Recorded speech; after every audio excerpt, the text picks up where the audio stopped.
It's 8 a.m. from Fox 35. This is Good Day Orlando.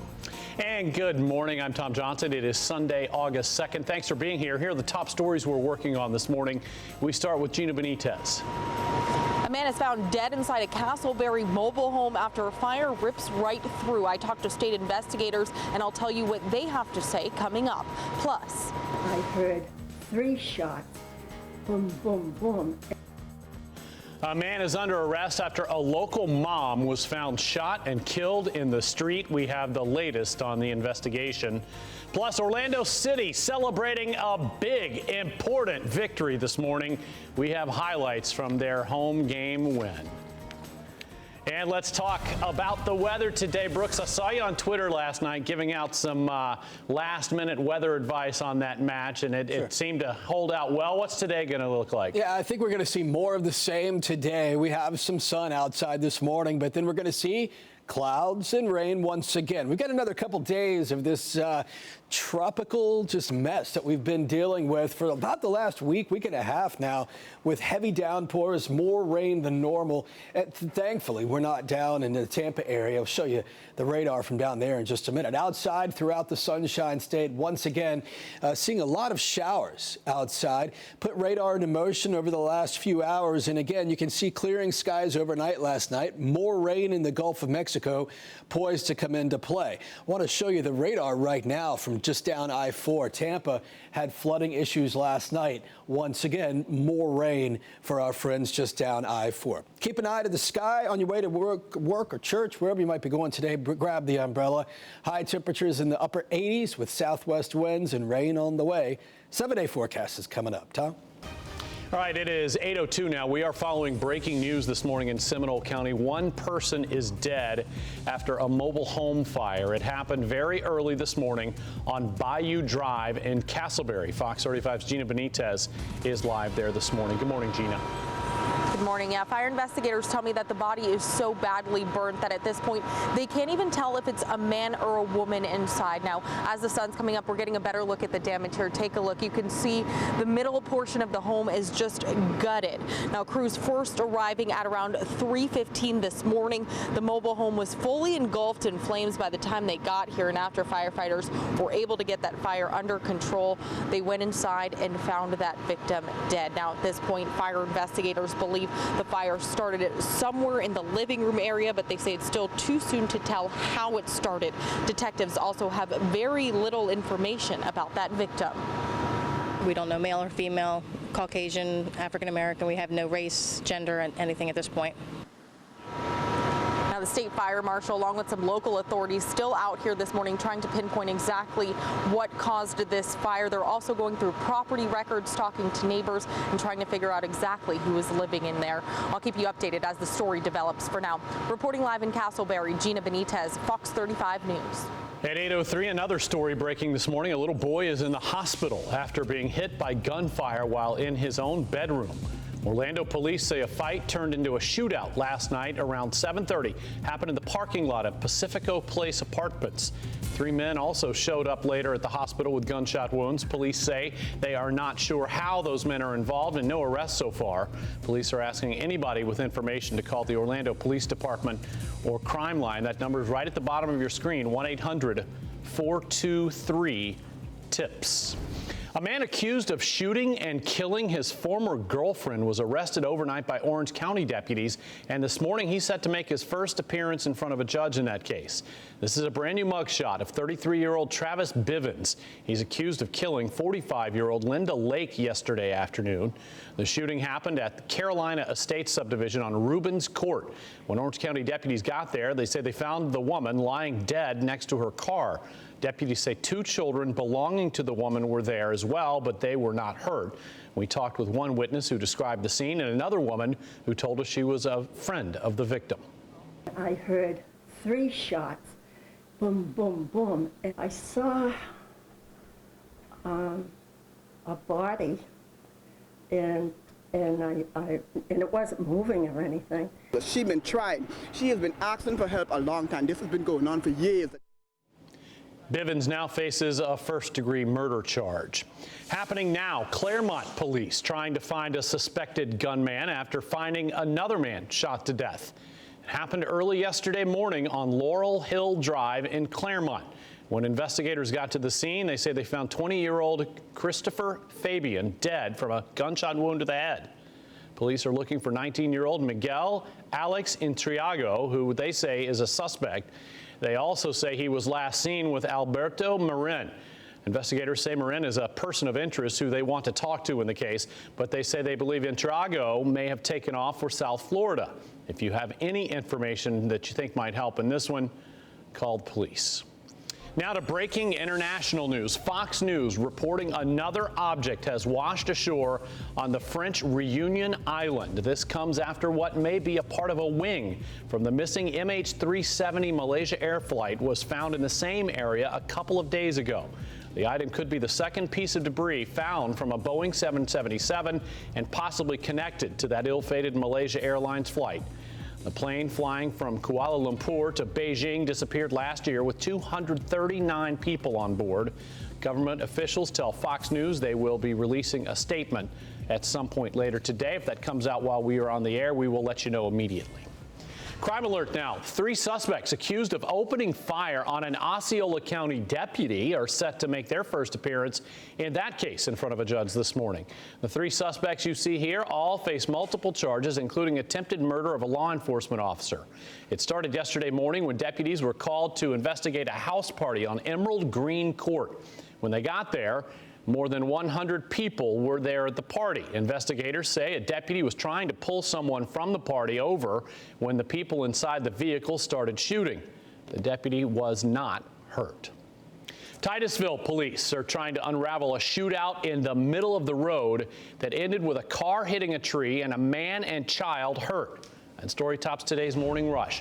Witnesses say 2 cars involved in the shootout Saturday afternoon. When cops got there, they found a stolen black Toyota crash into a tree.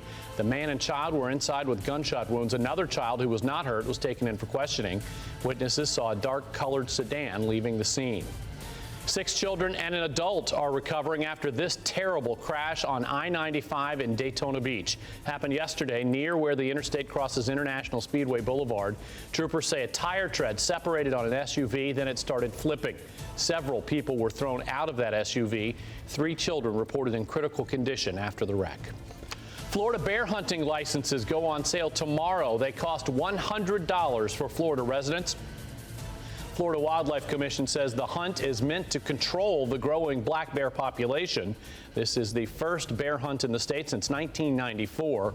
Florida's bear hunt starts October 24th. Also happening now, families all around the Tampa area dealing with the aftermath of heavy and widespread flooding. Drivers in the area being warned to avoid some roads which are impassable. Cops got more than 100 calls from drivers stuck in floodwater yesterday. The rain is expected to continue in the Bay Area over the next couple of days. The city of Tampa Bay is passing out sandbags now to help anyone affected by that flooding. Well, if you haven't heard, Orlando City Soccer got an important and timely win Saturday night. They got it on the back of a record-tying night for budding star Kyle Larin. Fox 35's Holly Bristow has your highlights.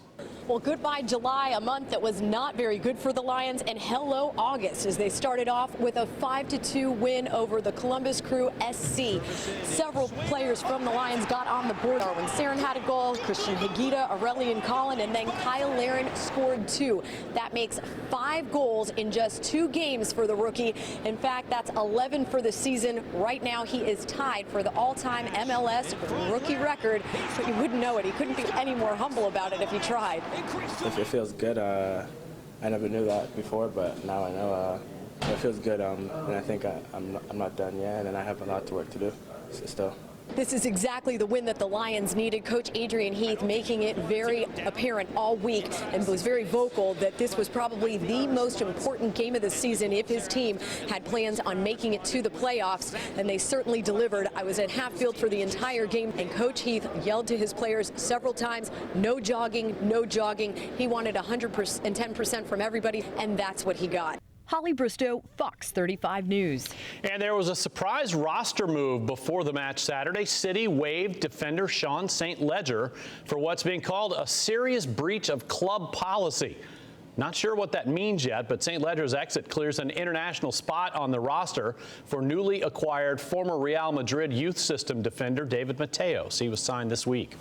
The next few games are obviously crucial for the Lions' playoff hopes. They sit just outside that line right now. Wednesday, they play at Toronto FC. That game is on our sister station, My 65, at 8 p.m. And then next Saturday, the team returns to the Citrus Bowl. They host Philly at 7:30. That game also on My 65. New from overnight, a Memphis officer shot and killed in the line of duty. We have the latest on this developing story. Plus, wild new video of an SUV headed straight for a group of teenagers, while investigators say the guy driving was trying to run them down. And here's a live look outside at the City Beautiful. Not so beautiful in this shot because we have kind of gray skies overhead. A little bit overcast. You can see Lake Eola down in the bottom right hand corner of your screen. 73 degrees. Brooks will be back in just a few minutes to tell you what the rest of the day holds weather-wise.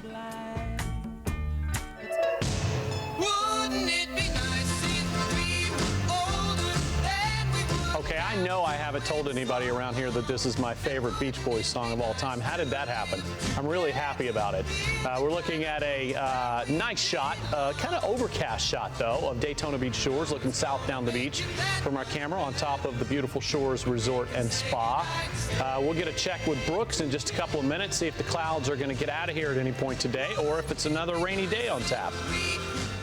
At this hour, Tennessee police trying to figure out who shot and killed a Memphis police officer. Police say 33-year-old Sean Bolton died when someone shot him several times, happened during a traffic stop. Investigators say someone inside the car opened fire. Police got a call after 9 o'clock last night that an officer had been shot. One of those California wildfires is just rampaging north of San Francisco. It's burned 24 houses and 26 outbuildings so far. More than 6,000 other houses are still in the bullseye from it. The fire is one of 21 burning across North Florida this morning. North California, pardon me. Now a Fox alert out of Rockford, Illinois. A father caught on camera allegedly trying to run down a group of teenagers. Look at that. In the video, you can see the SUV speeding at first one, then another group of kids. Police say 56-year-old Roy Williams was at the wheel. They say he was upset his daughter had gotten in a fight in that school you see in the video. He's charged with 12 counts of aggravated assault with a vehicle. Oh my God! Oh my God! Oh my God! That's amateur video from just after a plane crashed in England Saturday. The aerobatic jet went down in the city of Oulton, about 200 miles northwest of London. It was part of a performance over a large car fest. Two planes passed close to each other just before the crash happened. Nobody in the crowd hurt. You decide. We are learning more about the contributions made for the 2016 presidential election. A third of the money brought in so far has come from about 60 donors who gave $1 million or more. That's according to the Associated Press analysis of fundraising reports filed with federal regulators. The review covered contributions to outside groups called super PACs that can accept checks of any size, and also to the formal campaigns, which can accept no more than $2,700 per donor. We're also learning more about contributions for former Governor Jeb Bush's presidential campaign. NextEra Energy Incorporated, which owns Florida Power and Light, gave $1 million to a pro-Bush super PAC. In 2009, Bush wrote an opinion piece urging regulators to approve a rate hike for that company. All right, Brooks, so we're looking at those shots around Central Florida. I've seen a lot of overcast skies. Is that kind of a hint of what the day is going to be like? Yeah, I think pretty much if you liked yesterday, you're going to like today, because we're going to basically have the same weather. It's not going to be pouring down at the same spots, but we'll have a lot of clouds, especially as we go through the midday and afternoon hours, and we'll also have some rain. Did you get outside late yesterday afternoon after much of the rain? Temperatures in the low to mid 70s at 4 and 5 o'clock. in the afternoon across Central Florida on August the 1st. Pretty cool stuff. Outside right now, Guardian Live weather radar. I don't see any heavy rain or even any moderate rain, maybe just a few sprinkles around Orange County, even northeast Seminole County. Look down to the south, down towards Tampa and St. Pete. I want to show you this real quick because here we are, Guardian Live weather radar, put it into motion. And you can see the rain just continuing to come down around Tampa. Of course, Tom mentioned the flooding. They had a lot of rain yesterday. Record rainfall, urban street flooding. And again, they're going to continue just like us in this wet pattern all the way through tomorrow. So keep the umbrellas at the ready today and tomorrow. And then I think by Tuesday, I'm not going to say we can give the umbrellas a break, but I think we'll see more scattered showers and thunderstorms typical of summertime. Unfavorable Atlantic continues. What do I mean by that? I mean this. See all the red and orange out across the Atlantic Ocean? That's dry air in the middle of the Atlantic Ocean. Tropical systems do not like dry air. So no tropical systems on the horizon. Outside, 76 degrees. Live view from our Amway camera. Temperatures in the 70s greeting you out the door this morning. And once again, we have the south winds pumping in the warm, moist air. It's going to be a warm day. It's going to be a humid day. And then the rain comes. Let's go ahead and take a look at the AccuWeather 7-day forecast. Keep the umbrellas at the ready again the next 2 days. High temperatures only in the 80s with breezy conditions and clouds on the increase. And then as we go from Tuesday, high temperatures return to the 90s with only a typical 40% chance of an afternoon shower or thunderstorm. Snapping the sun this morning, and man, Greg took a nice picture. Tom, you think that's Lake Jessup? You think that's the it does kind of river? What do we think? What do we think? Let's see. It actually does look like Lake Jessup as you're going north on the 417. And you look across to the to that island. I cannot remember what that little island is called, but I know it has a bald eagle's nest on it. That's what it looks like to me. Well, beautiful, Greg. Thank you so much for snapping the sun. Tom? All right, 8:19, almost 8:20, developing this morning, controversial traffic stops, the subject of a lot of conversation across the country these days. They have a lot of people wondering what their rights are when an officer pulls them over. Fox's Dan Bowens has what you need to know. Footage of the traffic stop that left Sam DeBose dead and a University of Cincinnati police officer charged with murder. Get out of the car! The incident coming on the heels of a controversial traffic stop in Texas, the exchange between a state trooper and Sandra Bland. Two cases, both starting with something many of us have encountered, a simple traffic stop. When I'm pulled over, an officer is always going to ask to see my license and registration pretty much, and I have to show that to them. Legally, you have to provide documentation that you're a licensed motorist and that the vehicle is registered, licensed, and insured. Manny Gomez is president of MG Security Services and a former NYPD sergeant. An officer has the right to ask me to get out of the car. Do I have to get out if the officer asks me to get out of the car? Yes. He might say, can I search your vehicle? Yes. And at this point, do I have to say yes? No, you don't. If an officer asks you, can I please search your vehicle, or do you give me permission to search your vehicle, you have the right to say no. The last thing you want to do is start getting into an argument. Norman Siegel is a civil rights attorney. Can I record my interaction with the officer? Yes. Should I? You have a First Amendment right to do that. I think the smart thing to do is for people to recognize that the cops are human beings, they make mistakes, and they could lose control too. The person has every and all right after the interaction of the car stop to pursue his or her rights, report it to the officer's department, and certainly plead not guilty to the citation, etc., and defend themselves in court. You shouldn't get into an argument with a cop. You shouldn't be telling them, aggressively what your rights are. Save that for your lawyer. Save it for another moment. That was Fox's Dan Bowens reporting. It is 8:22 now. We are following new developments in the case against Subway's former frontman, Jared Fogle. Details on his reported text messages are next. Plus, an early morning knockout, how quickly Ronda Rousey was able to defeat her opponent this time and how people are reacting online.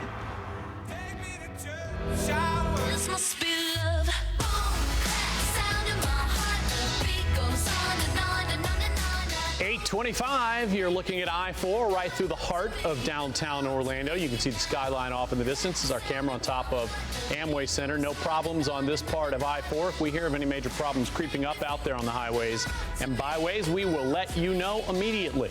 Right now, time for your names to know. They include Ronda Rousey and Jericho, but we begin with Jared Fogle.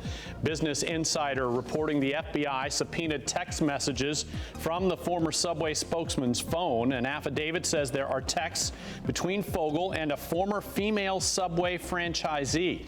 Business Insider also reporting that in one of the texts, Fogle says he paid for sex with a 16-year-old girl. Subway cut all ties with Fogle since the FBI raided his home last month. Next up, Jericho. He's another lion in Zimbabwe. He lives in the same preserve where Cecil the lion lived, what you're seeing in this video. You may remember Cecil was lured out of the preserve and killed last week. A Minnesota dentist accused of paying to hunt him. Well, at one point yesterday, it was reported someone killed Jericho too.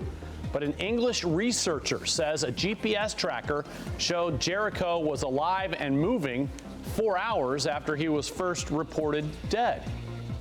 Your last name to know is Ronda Rousey. The UFC fighter defended her bantamweight title early this morning. Not much of a fight, though. Rousey knocked out Beth Correa in only 34 seconds. Rousey came out strong and finished the fight with a few strong punches, as she usually does. She's 12-0 now. Correa is 9-1. It's the first loss of her career. So a lot of people are talking about this on social media. Reggie Bush, the NFL player, says Ronda could just fight on Instagram next time. Plenty of time to knock the next opponent out. All right, next up, Aaron Rodgers. He says it is really fun watching someone who is that dominant. Definitely worth staying up for, I guess, even though it was only a 34-second fight. You know, many are comparing Rousey to Tyson. This guy, Patrick Finelon, says, LOL, watching Rousey is like watching early Tyson fights. Just not fair. I think a lot of people are thinking that this morning. I sure wouldn't want to get her mad. 827, get ready to geek out. We're checking out GeekyCon, letting you know how you can get your geek on next. You're watching Good Day Orlando on Fox 35.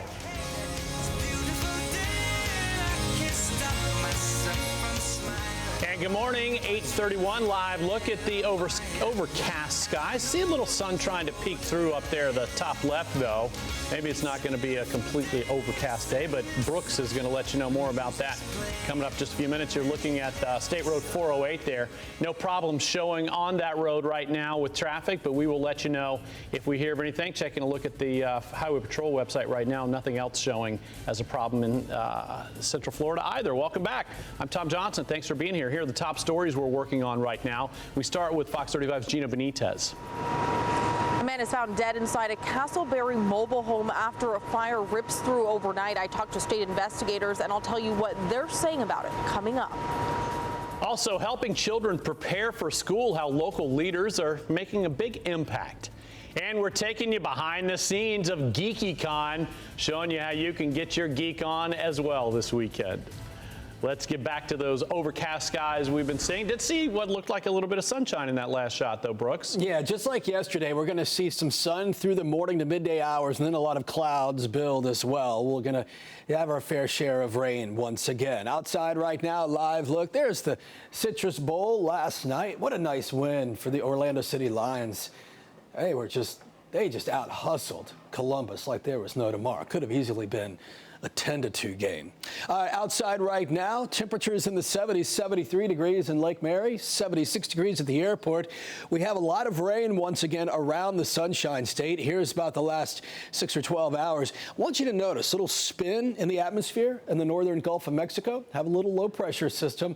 Again, that'll just add more rain. Guardian Live weather radar, no rain in Central Florida until we head down to extreme northwest Polk, southwest Sumter County. Some showers moving up I-4. They'll be coming into Lake and Orange and Osceola counties in the next hour or so. Keep an eye to the sky today. Mix of sun and clouds, and then we'll see more clouds, more showers, more thunderstorms, breezy conditions. Southwest winds coming in 15 miles an hour. 7-day forecast and another look at the tropics coming up. Tom? All right, see you again in a few minutes. Brooks, we are following breaking news this morning in Seminole County. One person is dead after a mobile home fire. Happened very early this morning on Bayou Drive in Castleberry. Fox 35's Gina Benitez is live there this morning. Good morning, Gina. Hi there. Yeah, fire investigators tell me that that body is so badly burnt that at this point they can't even tell if it's a man or a woman. Now, fire investigators still out here. They've been out here all morning long. We have the state fire marshal out here and local investigators just trying to figure out how this fire started. Now, crews first arriving at around 3:15 this morning and finding the mobile home consumed by flames. The medical examiner arriving about 20 minutes ago. They have since removed that body from the home. Now, at this point, fire investigators believe it started somewhere in the living room area, but say it's still too soon to tell just how it started. Detectives also have next to no information about that victim. We don't know male or female, Caucasian, African American. We have no race, gender, and anything at this point. The state fire marshal, again, along with some local authorities, still out here this morning trying to piece together what happened. They're going through state property records, trying to figure out who was living there, trying to get in touch with family, talking to neighbors, just really trying to figure out who was in there. And we'll bring you any more information as we receive it. For now, reporting live in Castleberry, Gina Benitez, Fox 35 News. And the search is on this morning for a man from Marion County, and cops want your help finding him. Take a good look at him. 34-year-old Marcos Roman disappeared from his Ocala home a few days ago. Marion County deputies say since then he said some things online that have his family concerned for his well-being. He was last seen in a black Hyundai Sonata. Officials think he might be in the Daytona Beach area. If you see him, you should call 911. The man accused of killing his pregnant ex-girlfriend is now charged with second-degree murder. Titusville police say Quentin Woodruff shot Brandy Kelly back in June. Police arrested Woodruff Friday. He is being held without bond now. Donations continue pouring in for the families of those two missing teenage boaters from South Florida. More than $400,000 donated so far through the GoFundMe page account for Perry Cohen and Austin Stefanos. The Coast Guard suspended its search Friday after looking for them for more than a week. Orlando City leaders want to get children back to school with new supplies and help them stand up against violence. Hundreds took part in the back to school walk to stop the violence in Orlando yesterday. The morning started with praise and prayer, followed by a police motor brigade. The city of Orlando and church leaders organized the event. Police Chief John Mina also joined in. Kitcher Williams founded the Million Youth Peace March. Williams says it's great to see Orlando police reaching out to families. Chief Mina agrees. It's refreshing. It lets me know that they're willing to work with us, and we're willing to work with them as well. We can't do it all by ourselves. So we need help from the community. Chief Mina says the event gives police a chance to get to know people in a more casual way. 8:36 now. What began as a Harry Potter-focused convention has now grown into a lot more. GeekyCon is a fun-loving environment where being a geek is expected and embraced. Fox 35's Kirsten Delgado takes you to the convention floor. And happy that she's accepted in a place where geeks are loved. Pamela Price has been planning this trip for a year. She brought her 13-year-old daughter from Tampa to attend GeekyCon. They accept anybody and everybody, no matter what size you are, what you look like, what you think, what you feel. They just love everybody. It's just the environment that co-founder Melissa Anelli has worked to create. You should be allowed to be yourself to the greatest extent possible in a safe, welcoming, warm environment. The convention has been around for 6 years and celebrates sci-fi movies, books, and characters with a special focus on friendliness. You'll see a lot of friendships being made. A lot of people coming and discovering that they're not alone. They express themselves through the things they love very frequently, and sometimes it's hard to make friends that way, but here it's super easy. Attendees couldn't agree more. It's just like a great sense of community, and everyone feels like family, and then all the really cool geeky stuff. Emily, or Rainbow Dash, is attending GeekyCon for the second time. She drove down all the way from Johnson City, Tennessee to attend. Here I can, not that I can't do it elsewhere, but here I can be myself, and there are other people who understand that it's just such a big thing and we can all express ourselves, and it's just a great sense of community, and everybody loves everybody. Like, nobody's mean. It's great. Emily was one of about 2,000 others who attended GeekyCon this weekend at the Orange County Convention Center, the third time it's been held in Orlando. Kirsten Delgado, Fox 35 News. GeekyCon started Thursday. It wraps up this afternoon at the Orange County Convention Center. 22 minutes before 9 o'clock, still to come. Students heading to college need to think about more than just books and pencils. They need to think about how they're going to manage their money, too. For a lot of them, this is the first time they really have to do it. Local financial planner shares his tips for long-term success after the break.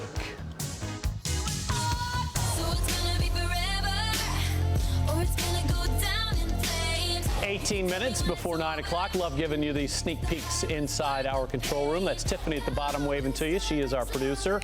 And that is Jason up right in the top middle of your screen. Who's that next to you? Jason, is that Michael? Yeah, that's Michael acting as technical director today. Some of you who follow us on Periscope have seen Michael on there, so now you kind of know what he looks like. So on the Money Watch this morning, the financial decisions you make in college can have a big impact on the rest of your life. It's an issue certified financial planner Joe Burt deals with a lot, and he is here to share some of that knowledge, let you know what you need to know. Good morning, Joe. Morning, Tom. So let's just dive right into this. First, you say take out the least amount of loans as possible, and you say this is critical. This is something you've been talking about with us for years, about the financial loan crisis coming. Well, it's already here. We got about $1.2 trillion in student debt. It's bigger than the mortgage crisis. And these kids today are graduating with college debt, and they're trying to figure out how to pay for it, and it leads to all kinds of bad stuff. Yeah. So what you want to do is minimize your debt as much as possible. So I know there are a lot of people out there right now who are saying, all right, how do I do that and still pay for school? We've got some tips. All right, so talk about living with roommates. Well, why not do that? Some people want to live as a professional while they're still a student. So you get that student loan, you're living in the nice apartment, you're buying the television, you're living high, and so why not have a roommate or two or three and begin to spread those costs? It makes a big difference. Yeah, and what about extracurricular activities, which in college there are a few? There are several. Some regulated by the college and some not. Those extracurricular activities take away from your study time and take away from the time that perhaps you could be working and accumulating some money to pay that debt and not have so much debt. And if you could work and go to school, focus on what you got to do to get through, not live the good life during the college years. So you also say shadow people in your desired profession. How does that help you with this? Because the worst thing to do is graduate from college in the wrong career. Well, I see it a lot in my profession. I have professionals come in to see me that are CPAs, doctors, dentists, lawyers, and they hate their job because they're following in perhaps their parents' footsteps, their uncle's footsteps, something they heard about, have no idea really what the profession was like, and they get in the profession and find out this isn't really what I wanted to do. So if you can intern, shadow somebody, really get an understanding of what that profession is that you're following. Yeah, and especially if you're going into something that requires an advanced degree where you have to pay a lot more money. Oh, it's even worse. Yeah, you're compounding really the problem. Bad. Yeah. Yep. All right, so you also say, and this is, kind of one of the oldest ones there is, stay on a budget. Well, if you're spending more than you've got, and you're going to really create some problems. So understand what it is, the basic things that you need, the necessary things that you need to cover, and try to minimize the spending on all that extracurricular stuff. That's really hard to do in college, but it's really important. It sure is. We love those college years, but now we know why. All right, Joe, thanks. All right, Good Tom. advice as always. 8:45 now. It is Sunday morning, still some weekend left. So let's check out the weather and see what is going to happen on this day. Hey, Brooks. Hey, good morning, Tom. Good morning, everybody. And good information, Joe. Take a look outside this morning, and we have some sun, we have some clouds, some high clouds, and we also have some rain on the way because, well, we're just in this really tropical atmosphere that we've been in for about the last, 8, 9, 10 days with more rainfall than normal. Tell that to our friends down I-4 in Tampa, where they've been seeing flooding conditions. Outside this morning, and good Sunday morning, everybody. Guardian Live weather radar always on the job. Some more showers up towards the mouth of the Suwannee River. A few sprinkles in central Florida until we head just to the south and the west. Now, some pretty heavy rain entering northwest Polk County, southern Sumter County, and extreme southwest Lake County. Let's put radar into motion because all of this rain is moving straight up towards the northeast, towards Orlando, towards Leesburg, towards Seminole County, even in Volusia County. At some point in time, we'll see this little batch of showers come into play. And then through the day, More clouds develop, more showers develop, maybe a few thunderstorms as well. This wet pattern that we've been in will linger through tomorrow. The good news is, after tomorrow, we'll see more typical summertime conditions where we have scattered showers and thunderstorms with the drier air and not the widespread rain. Unfavorable Atlantic atmosphere remains. And here's what we're talking about. This is the time of year. It's August. It's the time of year we start to look towards Africa for some tropical waves moving off and gaining strength. Well, we see the tropical waves moving off, but they're encountering one thing that's really hindering them, and that's this big batch of orange and red, dry air in the atmosphere across the Atlantic Ocean, not allowing for tropical development, and that's good news. Outside around here, well, temperatures in the 70s, some sunshine from our AMWay camera. Good job, Predators. Nice win last night. Temperatures in the 70s, 77 in Melbourne, 74 Titusville, already 79 degrees in the Villages. We have south and southwest winds. It'll be breezy today. That's going to be nice. Nice breezy conditions, see more clouds, and then just keep the umbrella handy. Once this whole system kicks out of here by Tuesday, we'll see better conditions. Until then, we have a lot of rain to go through in the next 36 to 48 hours. So let's get your forecast. Out the door today, you might be headed to church this morning, maybe to work, maybe just to enjoy the day. It should be okay, and then we'll see just more rain develop as we go through the day. 70% chance of rain today and tomorrow, both days. Highs in the 80s with breezy conditions, increased cloud cover, and locally heavy downpours. Back to typical conditions with highs in the 90s from Tuesday. It's weather baby time, and who do we have this morning? Got Violet. Mom and Dad just took a sneak peek because Violet is enjoying a little nap. What a beautiful, beautiful child. Violet, thanks for joining us this morning. If you want your child on Weather Baby, log on to myfoxorlando.com. Tom? 12 minutes before 9 o'clock, Mariah Carey's new squeeze has an unusual idea to keep the singer close. And is Leonardo DiCaprio ready to settle down? Head Crack and Portia Williams have your weekend dish. Hi, it's Portia Williams. And I'm Head Crack. And here are the stories you can only get from Dish Nation.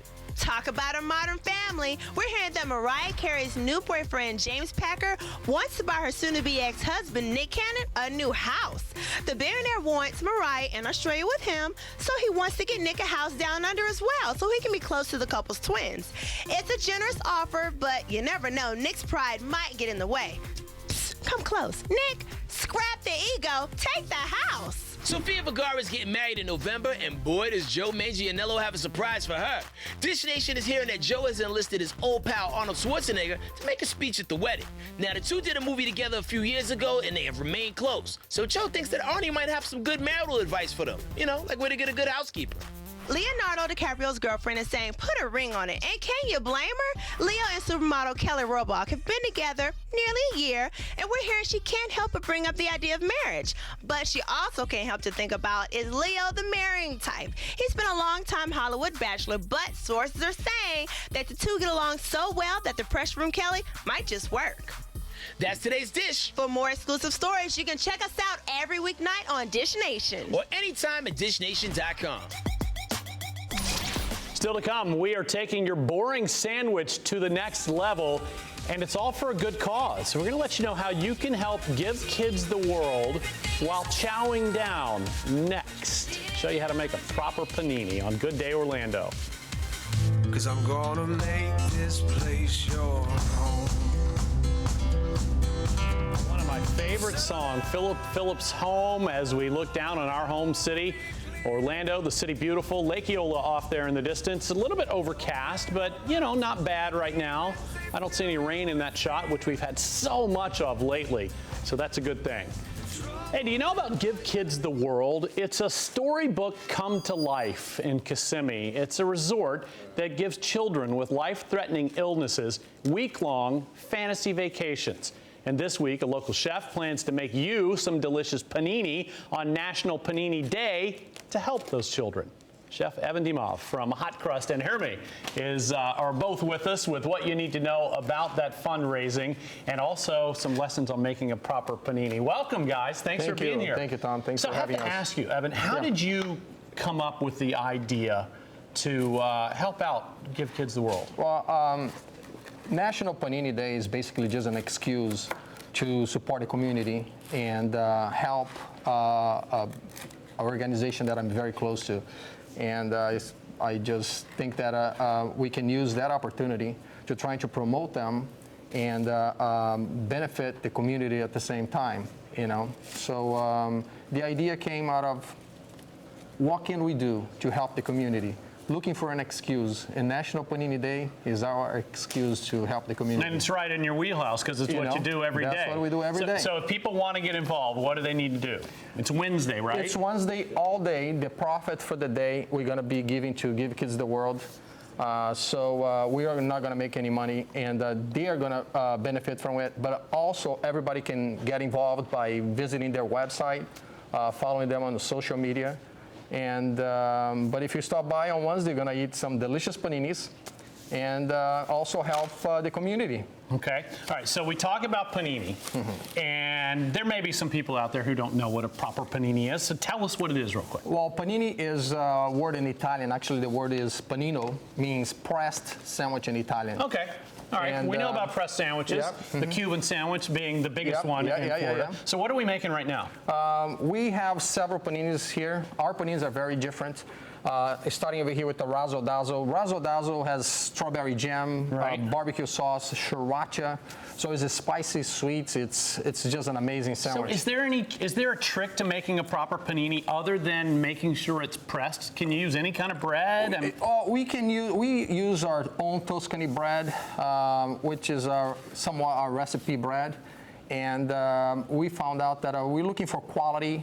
So this bread is, on our concept with our ingredients, it works the best. But you can use any bread. You want it crisp on the outside, soft on the inside? That's what they crust. Yeah, that's why our name too is hot crust, because the crust on the outside is a little crispy, but inside is soft. That you take a bite is not too crunchy. Okay. Yeah. All right. And do we have one going over here right now or no? We just took one out. We just took one out. Yeah. Okay. This hula hoop barbecue chicken, so it has pineapple barbecue sauce. It's just an amazing sandwich with also chicken Florentine that has Spanish. Kids love it, Spanish. They eat the Spanish. They don't even know that it's Spanish. But my kids love it because they don't know when we feed it to them. Yes. And we have a lamb panini here. It's slow-cooked lamb, just melts in your mouth. It's just amazing. Our paninis are not the traditional paninis because traditional paninis are made with processed deli meats, and we use all freshly roasted meats. All right, and so again, if people want to be a part of your fundraiser, Hot Crust at the corner of Sand Lake and Turkey Lake Roads, right next to Whole Foods, and it's Wednesday, correct? It's Wednesday, all day Wednesday, and the only thing they have to do is show up, eat some good paninis. The profit for that day is going to be given to Give Kids the World. But also they're going to get some free potato chips. They're going to get drinks. So it's going to be a good savings for everybody. You know? Chef, thanks for coming in. I really appreciate it. Thank you very much. Appreciate it. Still to come on Good Day Orlando at 9 o'clock. Bring back the fat. More on the new health trend to let the fat back in is coming up. Plus, ignoring texts and too many group messages. Are you breaking text etiquette rules? Oh no, we're checking out Textiquette coming up on Good Day Orlando at 9.